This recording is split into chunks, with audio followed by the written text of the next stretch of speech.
Whatever I'm saying in this video is coming from my 4 years of experience and having made a lot of money from this business. I discovered that there are 4 things that have the greatest influence of how well your book will sell on Amazon. The first thing I discovered is that people will buy books when they realize that other people are saying good things about that thing, and that's measured in the reviews and the ratings. The second thing is that people will buy your book if Amazon themselves recognize your book as a good book for them to buy, and that's measured in the bestseller badge. The third thing is that people will buy your book if they keep seeing your book regularly, and that's based on how you optimize your titles, your subtitles, your keywords, and how well you run your ads. And the last thing, which is the most powerful among everything, is that people will buy your book if they know, like, and trust you, and that's measured by how well you have built your brand over a period of time in that particular niche. So the secret of big sellers on Amazon is that they focus on building a brand. And how do you build a brand? You build a brand by making high quality books over a period of time in a particular niche by the same author. When I do niche research and I've confirmed that a niche is profitable, and I go ahead and publish a book in that niche,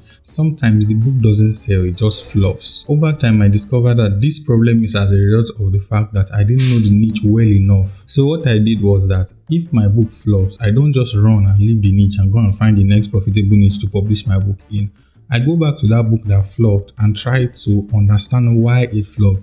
I look at the mistakes I made in the niche and see how I can improve on it to make my next book in that same niche. I usually realize that the sales gets better than the first book that I published. Also, I study the sales of that book, look at how I can make it better, then make my third book. Usually on the third book, I realize that the sales usually goes really high. And that's because I've been in the niche long enough to understand what works in the niche and what doesn't work in the niche. So it's literally impossible for me to now make a book in that niche and my book now flops. It's good to have many books in many niches because there are sometimes that sales can be down for a niche and up for another niche. So you will need to have another niche that will help you make more sales if one niche is not performing very well. But what you should not try to do is to look for 200 niches that you want to publish books in, because you will not really know enough about a niche if you don't spend time in it. So you won't even make money from that niche most of the times. Another thing you must know is that you don't need 1,000 books on Amazon to make $1,000. Quantity does not equal sales. I'm telling you from experience. One book can give you $5,000 in a month. One book can give you $500 in a month.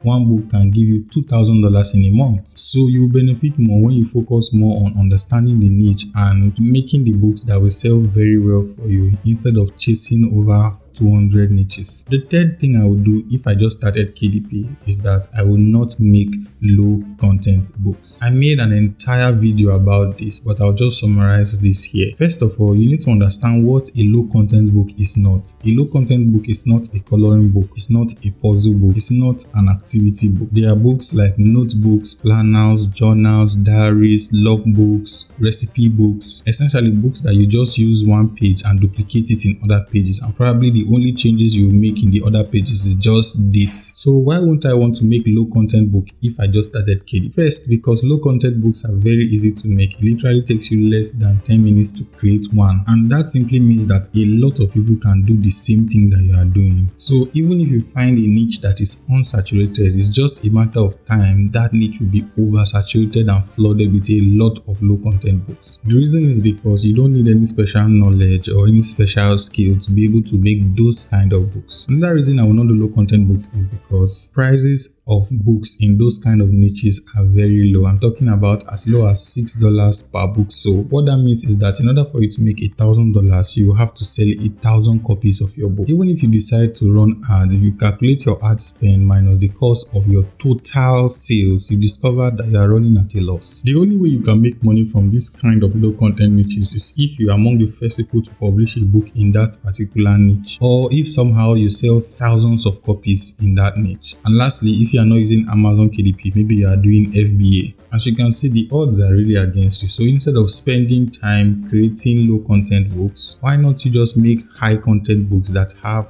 high profit margins. The next thing I would do if I just started KDP is that I will get a graphics tablet. I always emphasize this to anyone I teach on my mentorship program, and even on this channel I have made a video about how to use it. This is very important because it will set you apart from other independent publishers and make your work look cleaner and much more professional. If you are going to be making high content books, you will need this a lot for your covers, and for some interiors that require illustration, this will help you a whole lot. When I started making low content book, I did not have a graphics tablet. So what I used to do was that I'll get an A4 paper, then draw on it, take a picture of it, and edit it on Canva with my phone, then create my own book. After some time, I discovered that customers started complaining about the interior of my book. They said that my book looked like it was photocopied. I did not really know that other people were using a graphics tablet. After doing some research, I discovered what a graphics tablet is, and I quickly got my own. And that time, I got it for about $20, and it took me like a month to practice and learn it very well. So when I started making books again using the graphics tablets, customers stopped complaining, my sales increased, and the most important thing is that I don't have to worry about Amazon terminating my account because of low quality or using images that are freely available online. The next thing I will do if I'm just starting KDP is to sell my books to non-English markets. A lot of people don't talk about this, and I really don't know why. There is a really big market outside the US and the UK market, especially if you don't even have money to run ads. The non-English market is a perfect place for you to make money because generally competitions are low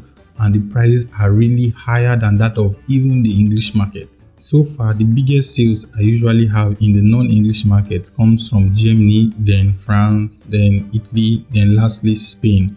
I really don't like the Japanese market because their money is very low. So if I was to start KDP again, I'll focus on finding those books that I can translate to other languages. Also bear in mind that it's not all books that can be translated to other languages. For example, puzzle books. You really have a hard time trying to translate puzzle books to other languages. But my favorite is coloring books. You can easily translate coloring books, especially those coloring books that you don't have any writings in the interior. So you just focus on your cover for your translation, then maybe what you have for your title, your subtitle, your description should not be translated. That way, when people buy your book, the chances that they'll leave a bad review will be very, very low. The next thing I would do if I just started Amazon KDP is that I will make sure I always do my A+ content for every book I publish. If you want to make money from Amazon, A+ content is not an option. It is very necessary. Your description is not enough. You need to have A+ content for your books. As a matter of fact, a lot of people buy books because of how your A+ content shows what's inside your book. Most people don't really like reading the description as much, but the A+ content, because it's just pictures, they can understand it easily. In case you don't know what an A+ content is, an A+ content is just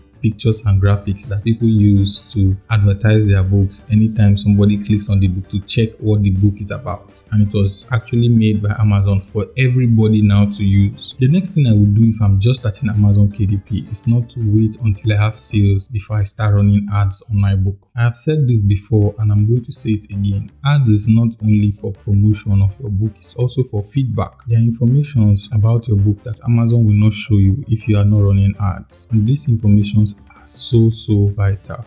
For example, one of the most vital information about your book is the click-through rate. That simply means the percentage of people that saw your book against those that actually click on it to find out what the book is about. In my mentorship class, I teach about ads and how you can optimize it to get the best results for it. Speaking about mentorship, I'm soon going to start my mentorship program for this year. If you're interested, I will soon announce the dates. Most likely it's going to be next month. So just be ready for that. Just in case you have not already subscribed, hit the subscribe button. The next thing I want to do if I'm just starting KDP is that I would focus on finding good niches. The thing about finding good niches is that if you find a good niche, you don't have to worry again because sales will keep coming for you from that particular niche. But if you find a bad niche, even if you put a lot of effort into creating your books, your title, your subtitle, and running ads, you will not even see a lot of sales like that. So what's a good niche? A good niche is simply a niche that is very profitable, that you can actually build a brand in it. However, there are certain factors that determine what makes a niche profitable and what doesn't make a niche profitable. For example, the average price of books in the niche measured against the number of pages and the type of interior if it's black and white.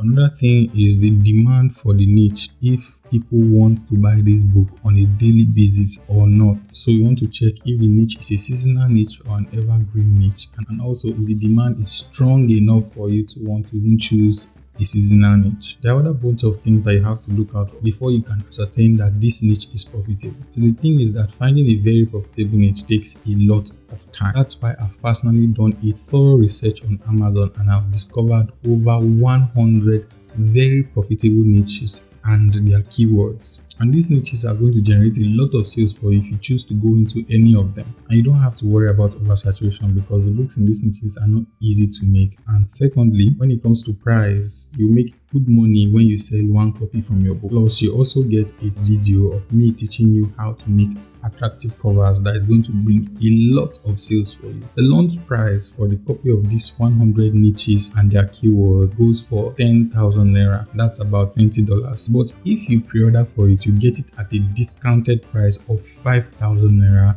or about $10. So if you're interested, go to the video description and click on the link so that you can pre-order for your copy right now.